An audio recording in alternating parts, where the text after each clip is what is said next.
Masaya ka dyan? O pues, magluksa ka. That's the word.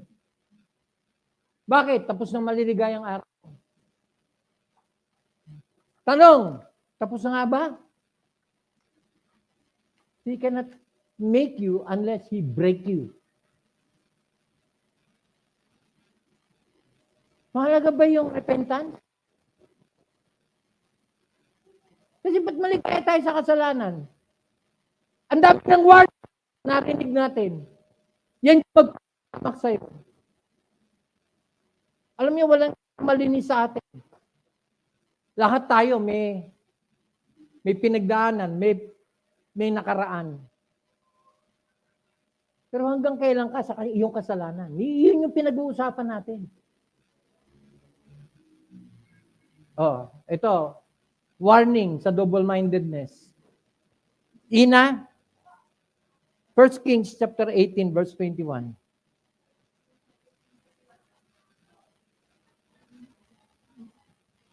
That's the challenge. Hanggang kailan? Di ba, nabasa natin, He giveth more grace. Kaya napapakinggan pa natin habang hindi pa bumabalik ang Panginoon. Kasi pag bumalik ang Panginoon, para kuhanin tayo. Or maunang mamatay tayo bago dumating yung pagkakataon na babalik siya. Whichever, kung ano mauna. Kasi as it is appointed unto men once to die, after this, the judgment. Oh. He giveth more grace. He is giving us the chance to make a choice to change. Pero tanong, hanggang kailan? Yeah, that's the question. Between two opinions. Hanggang kailan ka double-minded? Ano ba? Kung maglilingkod ka sa Diyos, pues paglingkuran mo siya. Kasi kung maglilingkod ka sa sanglibutan at yan yung yayakapin mo, o pues na. Sabi dyan. Kung ang Diyos ay Diyos, sundin mo siya. Kasi kung ayaw mo, hindi dyan ka na lang. Magpakasaya ka dyan. Kaya, be afflicted and mourn and weep. Let your laughter be turned to mourning and your joy to heaviness. Alam niyo kung ano ito? This is change of perspective.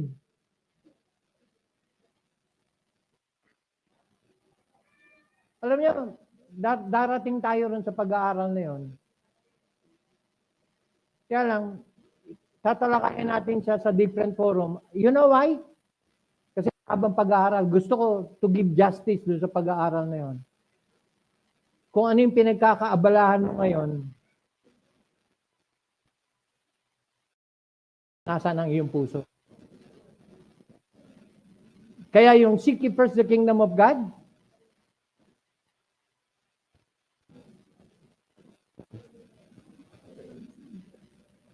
so ako may sala.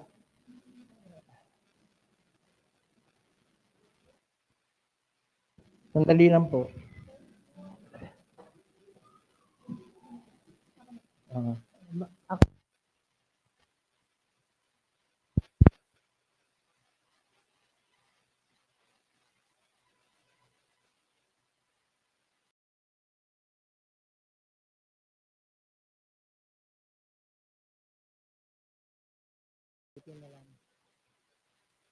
Kasi kung ako may kasalanan, okay, hello. Saan ako? Let your laughter be turned to mourning and your mourning and your joy to heaviness. Alam mo, ito, i-acknowledge natin to. Realidad dito. Reality and possibility. Yung sinasabi mong kaligayahan mo, yan yung sanhi ng kabigatan mo. Aminin mo o hindi, realidad yun. Binubugbog ka na nga ng Lord sa kanyang salita, hindi ka pa rin matauhan.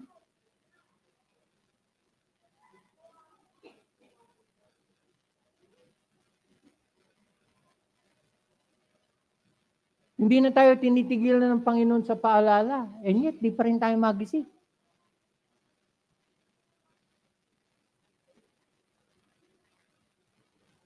Ito, tanong. Ano lang, sa sarili lang natin. Maligaya ka ba talaga?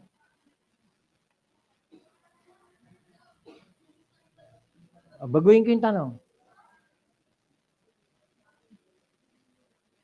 Magang ba buhay ko?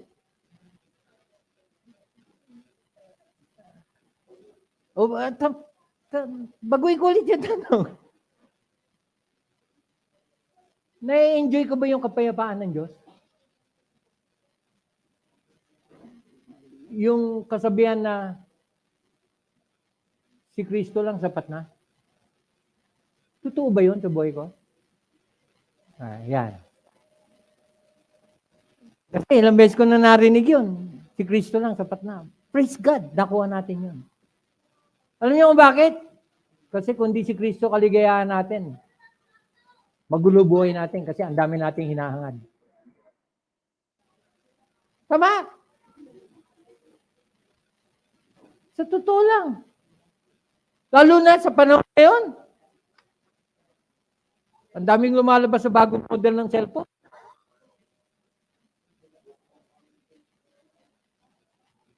So, bakit? Kasi sa ating panahon ngayon, quote-unquote, fad na to. Acceptable na ito. Hindi na luxury ang phone. Necessity na siya. Tama? Saan tayo nalinlang ng Diablo? Nalinlang tayo ng Diablo para i-instill sa atin ang covetousness na hindi tayo magkasya dun sa ano meron ka. Gusto natin palagi yung latest.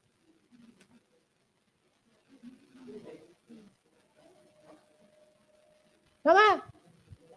Siguro tayong mga oldies, hindi masyado makaka-relate dyan. Pero yung mga millennials, kaya sila pursige.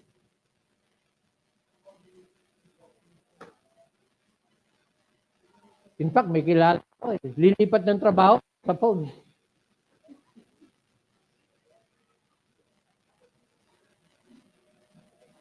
Kasi kasama sa trabaho, pastor yung latest.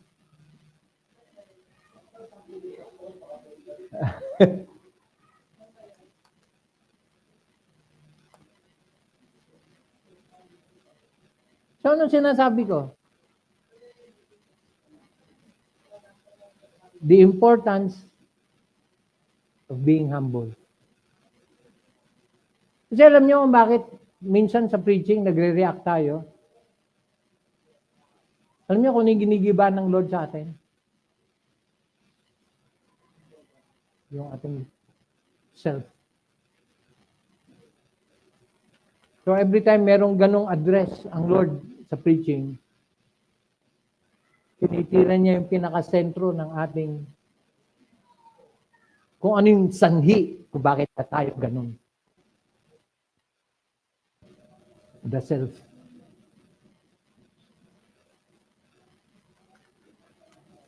Aminin natin, lahat tayo problematic sa area na yun.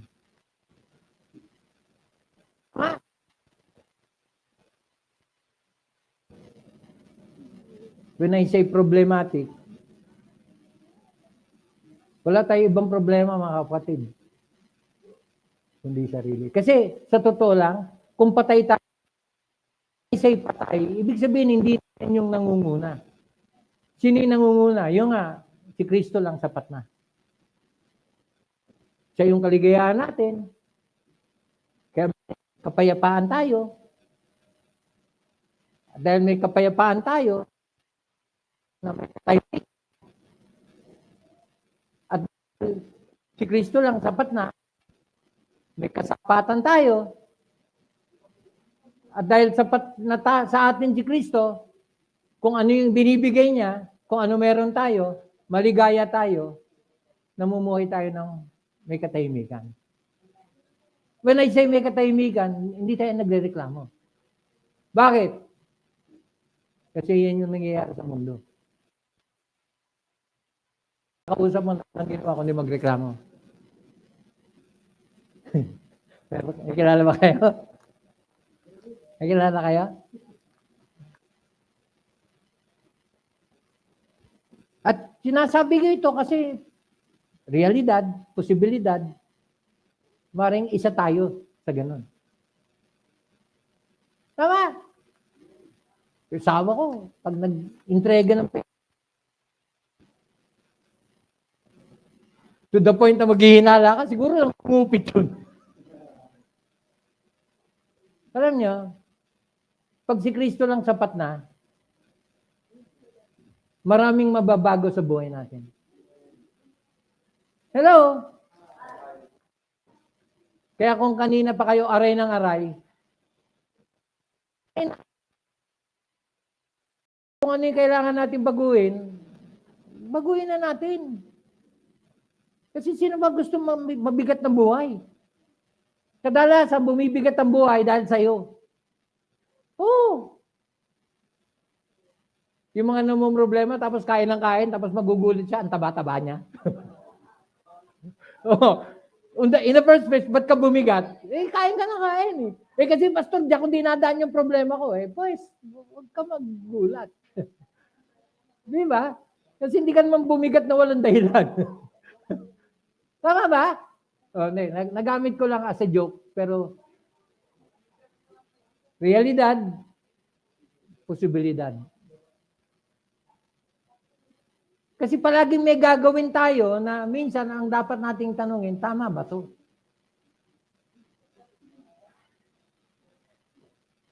So, you are,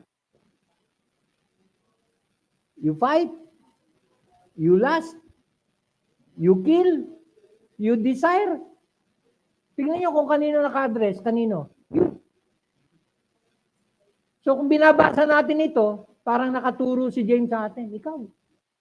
Huwag ka na magturo ng iba, ikaw yun. Kaya nung nag-aaral ako, ano? Kasi every time nag-aaral ako, hindi ako nag-aaral para ma-preach. Hindi. Nag-aaral ako kasi gusto ko marinig ko ano sasabihin ng Diyos. Habang binabasa ko itong James chapter 4, na-preach ko na ilang beses na. Ilang beses na.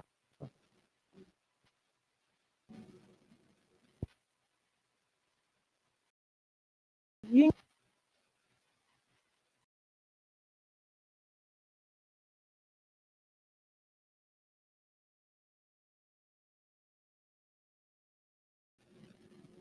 Tandaan mo.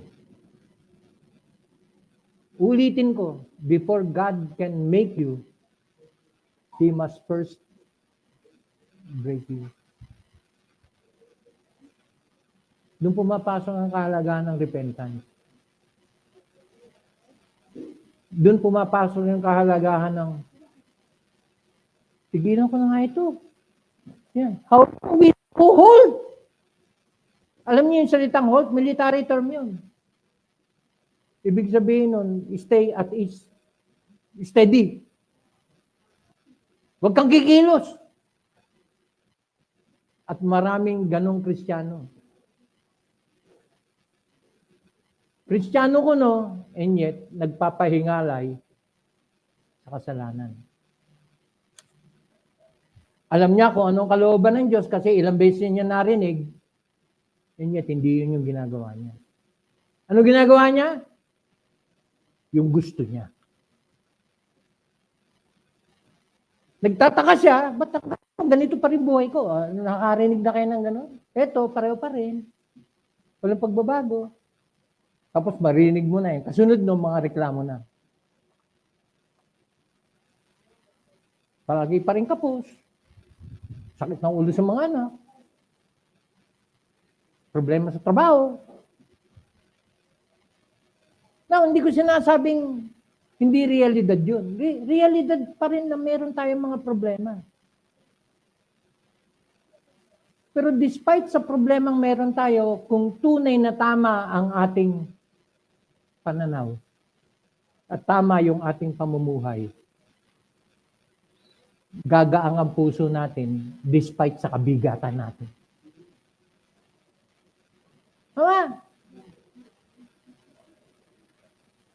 Kaya yung tuwing magpe-prayer meeting, pag nag-share na tayo ng mga blessing, tuwan-tuwa ako. Kasi minsan yun yung kulang. Kasi sa prayer meeting, alam mo, binabalanse natin, may pasasalamat at may request. Hindi naman nawawala yung request. Kaya lang, kung puro request tayo, something is wrong. Hindi ko sinasabing maling manghingi. Hindi naman mali. Kaya lang kasi minsan makikita mo kung saan nanggagaling yung na habang nag-share, bigat ng bigat. Parang wala siya nakakagaangan sa buhay. Kaya umpisahan natin dapat sa pagpapala eh. Kasi pag inuna mo yung pagpapala, minsan nakakalimutan mo na yung request. Tama? Kaya minsan ako pa makakaalala, teka, no last time ni-request niya to, ba't ngayon hindi? Hindi ko na tinatanong kasi nag-umpisa siya sa praises. Amen ba? Kaya ngayon, yung in everything give thanks for this is the will of God. Bakit napakalaga nung may pasasalamat sa buhay? Kasi isang indikasyon yun na na-enjoy mo na yung tunay na buhay kay Kristo pagka natututunan nating magpasalamat. Kaya yung mga tao, demanding ka, something is wrong. Imbis na magpasalamat. Diba? Ikaw na nakatulong, imbis na mag-aangan ka at masiyahan ka na nakatulong ka, nag-guilty ka pa kasi kulang yung tinulong mo. Ay, sorry naman kasi yun lang yung kaya ko. Kaya napakalaga nung in everything give thanks. Hindi lang sa Diyos, kundi maging sa ating mga kapatiran. Kasi doon tayo na-encourage sa magtulungan. Kahit sa maliit na pamamaraan. Yung makatulong ka, makapagbigay kagaangan ka. Kuha nyo. Kaya napakalaga that the Lord break us. And it is very important na para maging fruitful at magiging faithful tayo sa Panginoon. Psalm 51, napakalagang elemento yung brokenness. Psalm 51, verse 17. Kasi kung meron tayong pwedeng ialay na sakripisyo sa Diyos, yan o, the sacrifices of God are a broken spirit and a contrite heart. He giveth more grace because God resisteth the proud, but giveth grace to the humble. Alam niyo yung word na grace dyan? Yan yung He giveth more grace. Pag ang na-enjoy ng bawat isa sa atin ay yung biyaya ng Diyos sa buhay natin, bakit ang buhay natin? Tama? Hindi dahil sa tinanggal niya yung mga problema, hindi. Kasi kahit may problema tayo, kung tama yung puso natin, mga kapatid, ang gaang ng buhay natin. Apektado ng mga problema mo. In fact, sa isang tunay na tama ang puso, kinoconsider niya yung mga problema niya na tulong para mas tumatag yung pananampalataya natin sa Diyos. Tama? Kumbaga sa physical exercise, pag nag-exercise ka, bagamat nahirapan ka, pero sa kabilang banda, yung isang benepisyo ng exercise sa katawan ay para gumaang at maging masigla ang katawan. Di ba? O, alam niya ni Mona. Yan. Sa military kasi, the more you sweat in battle, the less you bleed. The more you sweat in training, the less you bleed in battle. Kaya napakalaga ng training sa military. Kasi mas pinagpapawisan ka raw sa training, mas kakaunting dugong dadanak sa actual na gera. What? So, tutuloy ko next time. Kasi, stubbornness at saka hardness of the heart. Yun yung kalaban natin sa brokenness. Posible ba na Kristiyano mananatiling hard?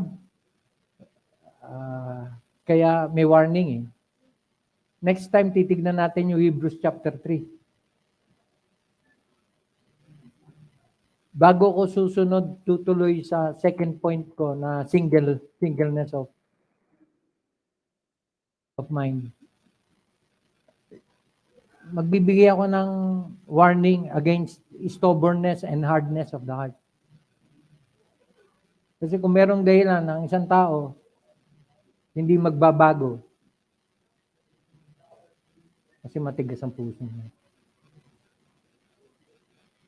So, hardness at saka stubbornness is an indication of unbrokenness. Hindi na break. Alam niyo ang kabayo? Magamit ko lang example to. Para maging kapaki-pakinabang ang kabayo, kasi likas sa mga kabayo, laki yan sa wild. Wild, ano sila? Hindi mo nangangamo. Mailap. Pero meron term na ginagamit dyan yung mga nag-aalaga para mapakinabangan mo yung kabayo. Ano yung term? I-break sila.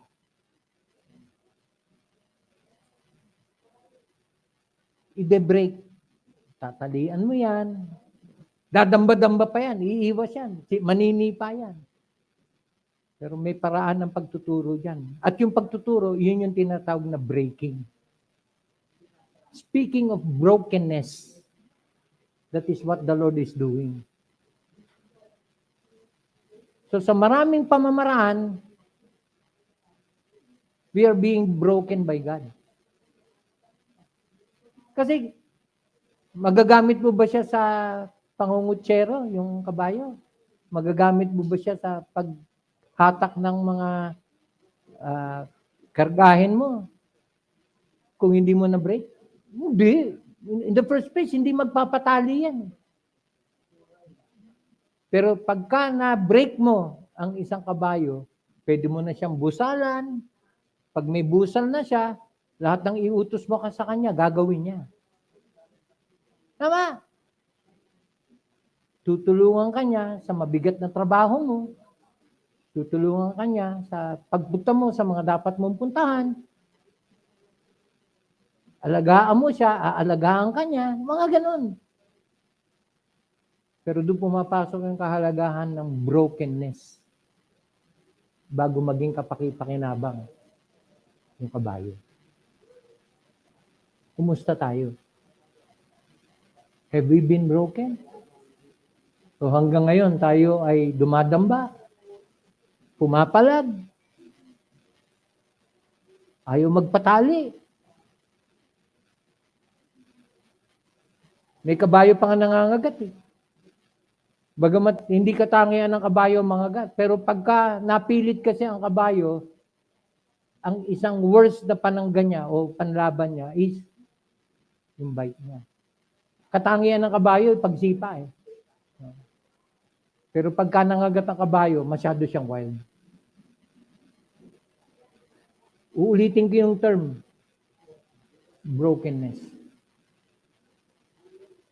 Para maging pakinabang sa may-ari.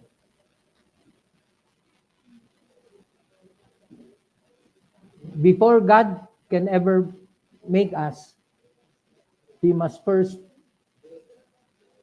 break us. Ano ulit yung ano? The sacrifices of God are a broken spirit and a broken and contrite heart. Take note, O God, thou wilt not despise. He giveth more grace. He resisteth the proud, but He giveth more grace to the humble.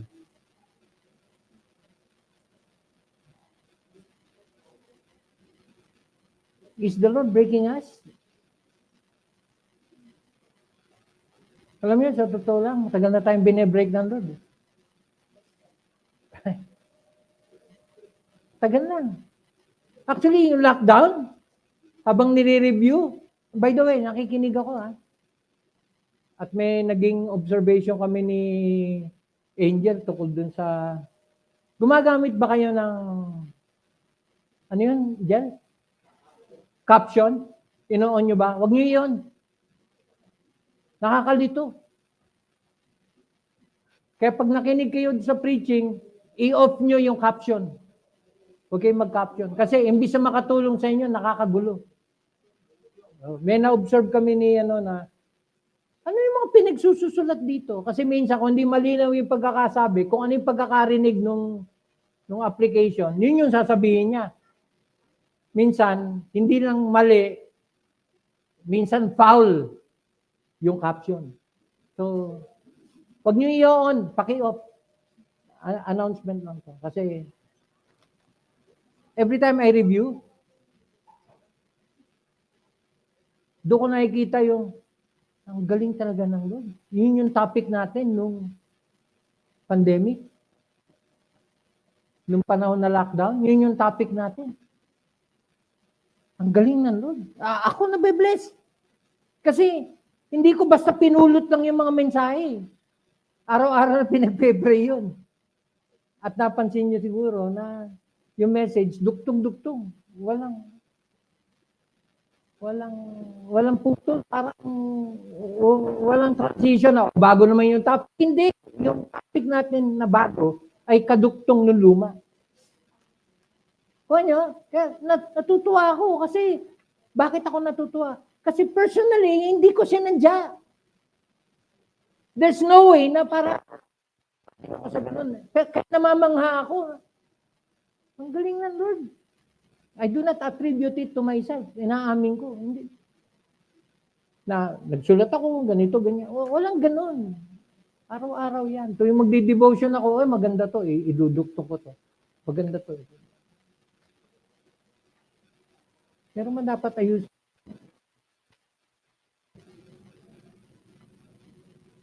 Have we been broken? Are we in the process of being broken? O mas tigas pa tayo sa adobe?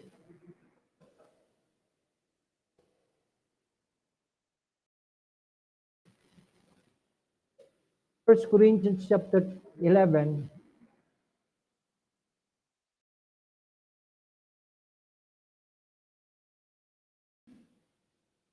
Yung sinasabi sa verse 28, but let a man examine himself.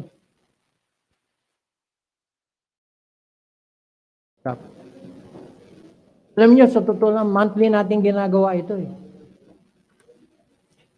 Monthly natin na observe ito.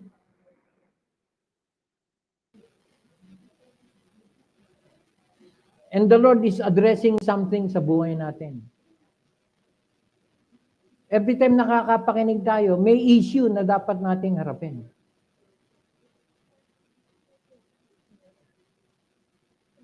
The important question that we need to ask ourselves now, hinaharap ba natin?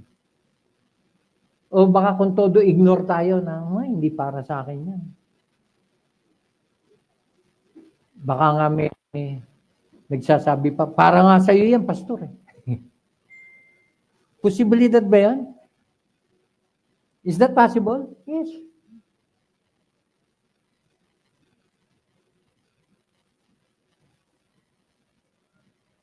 Baka katakot-takot na, look who's talking. Ang comment. Pero every time we conduct our communion, we're conducting this so that we can observe itong topic na ito, itong issue na ito. Now we need to face God squarely. At tanungin siya, Lord, what do you want me to do?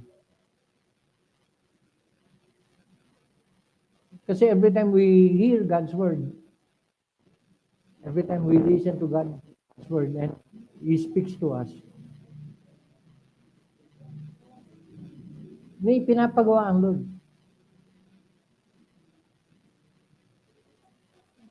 Baka matagal na natin dapat gawin, hanggang ngayon hindi natin ginagawa. Gawin na natin. Bakit? Kasi yung how long na sinasabi kanina sa talata natin, sinasabi yun para samantalahin na natin yung pagkakataon. Alam niyo bakit? Kasi yung biyaya ng Lord, bagamat ito ay pinapahaba niya, pero hindi ito forever.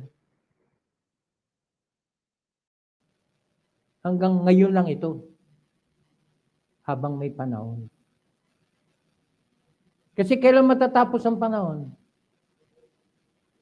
Pag dumating ang Panginoon. Wala nang pagkakataon. Yung maiiwan, maiiwan.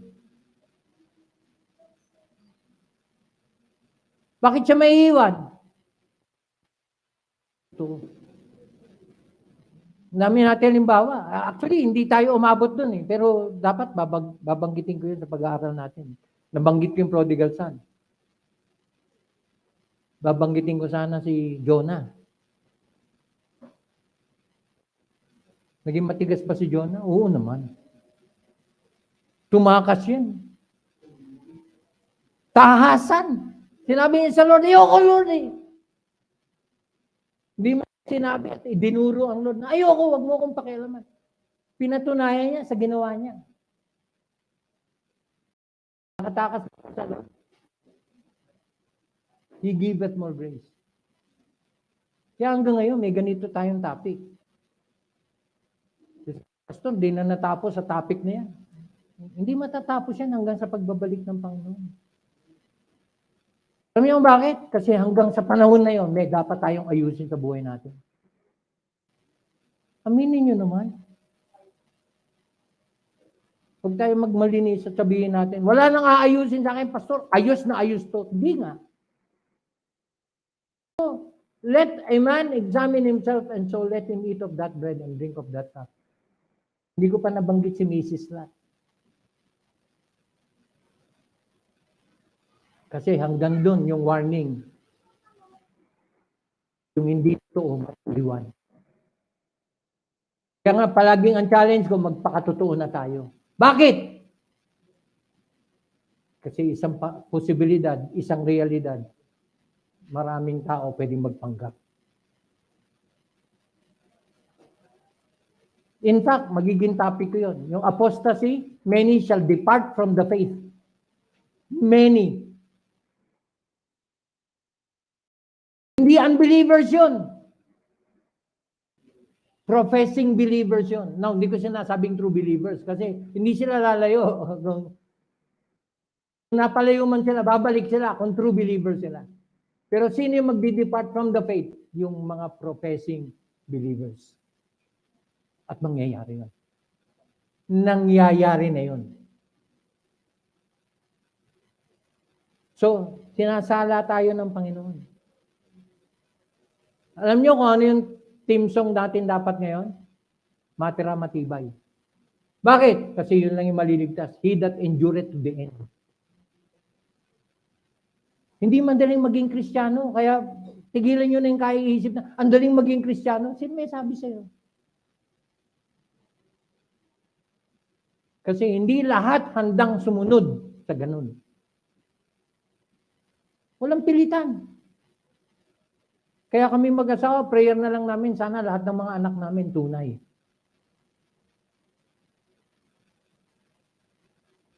Sana.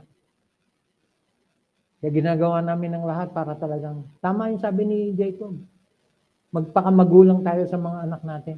Huwag tayong maging tamad sa pagtuturo sa kanila.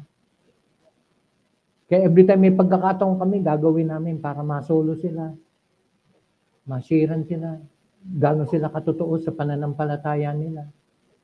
Habang nandito kami. Yan yung sabi ko sa mga youth. Habang nandito pa ako, makinig na kayo. Pag nawala ako, tapos na. Bagamat pwede nyo ituloy, kaya lang lahat ng sinasabi ko para sa inyo.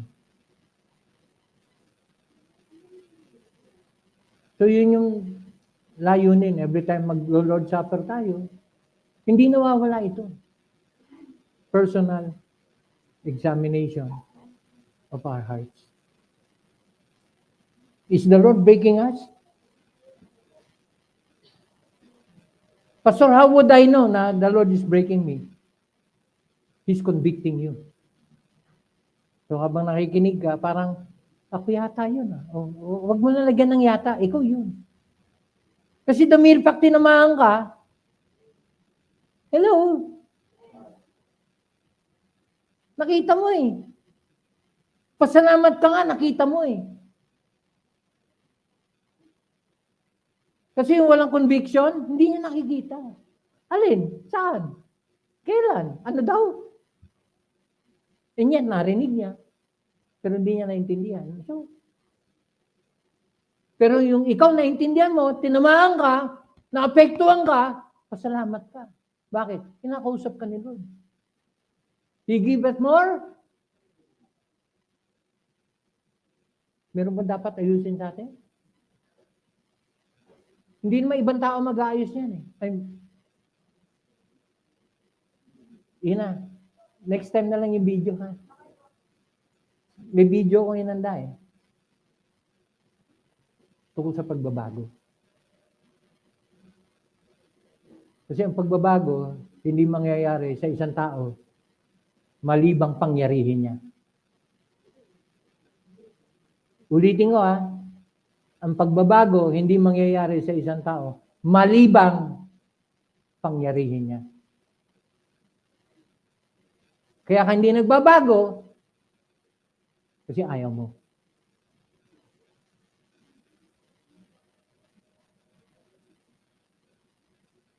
Hello?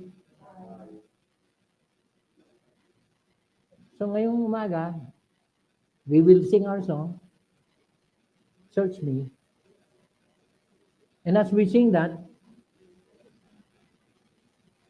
let's sing it prayerfully.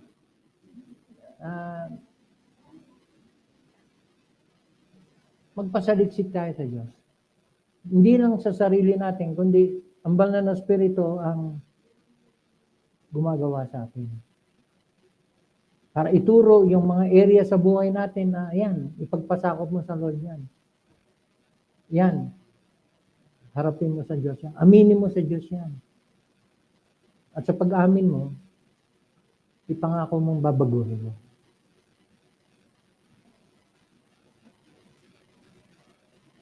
May mga bagay-bagay na hawak-hawak natin, yakap-yakap natin, na hindi natin pwedeng yakapin ng Diyos, malibang bitawan natin. Kung ano yung yakap-yakap natin ngayon.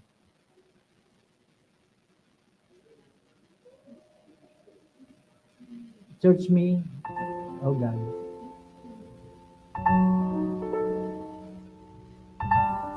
Let's sing from the heart before we proceed to partake.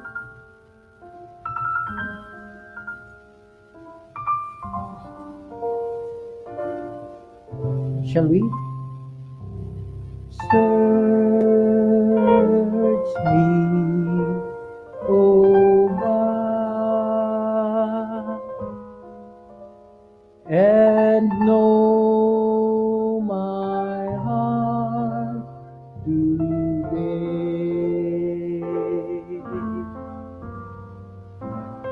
Try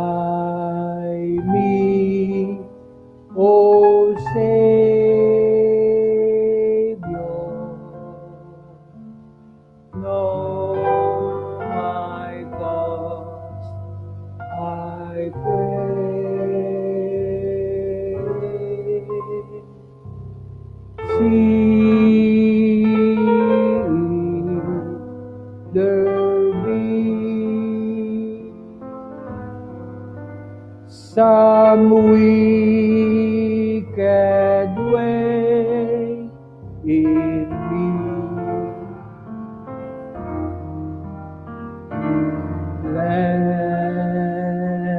Cleanse me from every sin and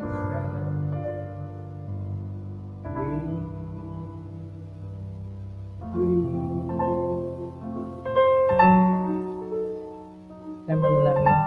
Mapagpalang Diyos, batid nyo ang laman ng puso namin. Lantad sa inyong harapan ang buhay namin. Wala kaming maitatago, wala kaming maitutubli. Panginoon, sa pagkakataong ito, bago naming i-partake ang mga elemento ng aming communion, the bread and the wine, which symbolizes your body and your blood, you have commanded us to examine our hearts. And we have prayerfully sung the song. Literally, we have applied the verse in the book of Psalms that you search us and let us know, Lord, what is wrong, what needs to be changed in our life. Kaya sa oras na ito, Panginoon, patuloy kang mangusap sa bawat isa. Kasalanan dapat namin pagsisihan, kasalanan dapat namin bitawan, kasalanan dapat namin talikuran, iwanan. Nawa, Panginoon, sa umagang ito, mapagpasyahan namin sa aming mga sarili. Na imbis na ikatuwa namin, Panginoon, ikalungkot namin, Panginoon. Na nabigyan namin kalungkutan ang inyong Espiritu. Sa pag-entertain ng mga bagay nito sa aming buhay. Kaya, Panginoon, patawad. Linisin nyo kami. Baguhin nyo kami. At Tarinawa, maging handa ang bawat isa sa pagsalubong sa Panginoon sa kanyang pagbabalik. Na sa pagsama namin sa kanya, sa kanyang kaharian, ito na yung pinaka-ultimate na pagbabago. Na kaming lahat ay magiging perfecto sa inyong harapan. Kaya tulungan niyo po bilang inyong mga anak, seryosohin namin ang aming ugnayan sa inyo. More than anything else. Ikaw lang, Panginoon, wala nang iba, sapat na. Kaya tulungan niyo po, Panginoon, na even as we partake of this communion, may we be pleasing and acceptable in thy sight. Because you have forgiven us, you have cleansed us, and you have granted us forgiveness and peace. Salamat. Ito po aming samot dalangin sa matamis sa pangalan namin, Panginoong Jesus. Amen.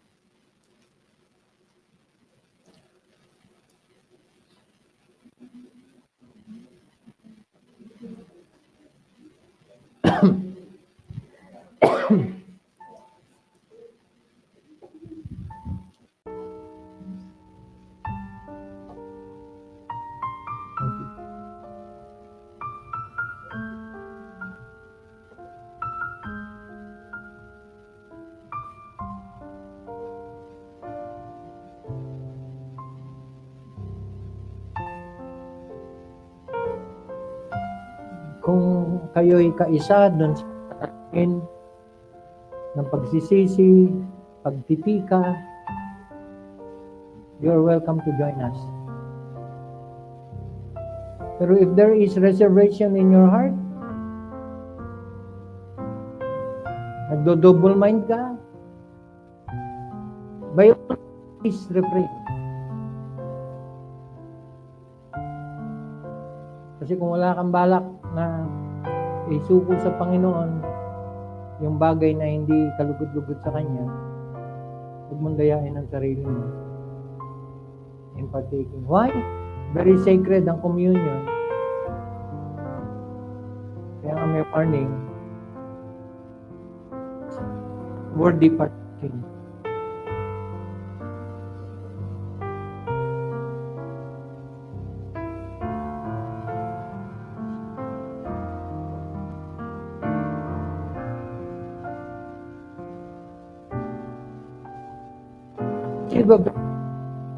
So I delivered unto you the Lord Jesus, the same night in which he was betrayed, took bread. And when he had given thanks, he brake it and said, Take, eat. This is my which is broken for you. This do in remembrance of me. Panginoon, salamat sa pagpapaalala sa amin. You have given your body which is sinless, a body which you have surrendered to the Father to be the sacrifice and offering for the sins of many. You have lived a perfect life in order to give us an example. Submissive life. Submissive to the will of the Father. Submissive to His wishes and commands.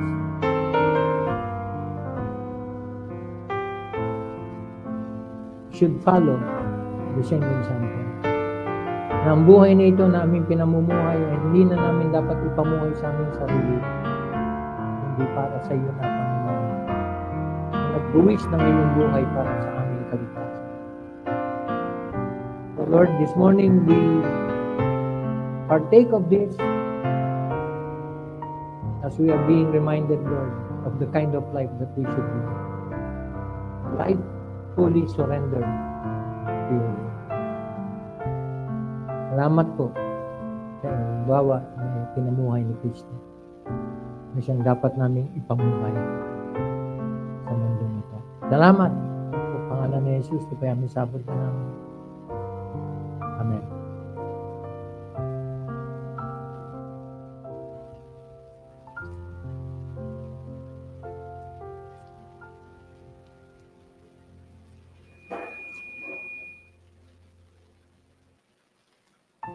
After the same manner also he took the cup when he had stopped, saying, This cup is the New Testament in my blood. This do ye as oft as you drink it in remembrance of me. For as often as you eat this bread and drink this cup, you do show the Lord's death till He comes. Panginoon, salamat sapagkat we are reminded from your word that He give us more grace. You give more grace to all of us to give us more chance to really humble down and submit our lives to you. Salamat, Panginoon, sa inyong salita na naging inspirasyon sa amin ngayong umaga. Ito'y naging paalala, naging babala sa bawat isa na ang buhay na dapat naming ipamuhay sa mundong ito ay buhay na magiging kaaya-aya at katanggap-tanggap sa inyo. Salamat sa inyong dugo na ibinuhos sa krus ng Kalbaryo na siyang naging dahilan para ang lahat ng aming mga kasalanan, gaano man ito karami, gaano man ito karumi, ay may kapatawaran sapagkat dumanak at nabuhis sa aming dugo. Salamat sapagkat may kapatawaran sa lahat ng aming karumihan. At sa aming pag-alaalang itong ginagawa, nawa ito ay makapukaw sa aming mga puso't isipan upang mas naisin naming mamuhay para sa inyong kaluwalhatian at hindi para sa aming sariling kaligayahan. Ikaw nawa ang maging kaligayahan namin. Ikaw ang maging kasapatan namin. Kay Kristo, kami sapat. Salamat po sa kanyang pangalan. Ito po yung aming dalangin.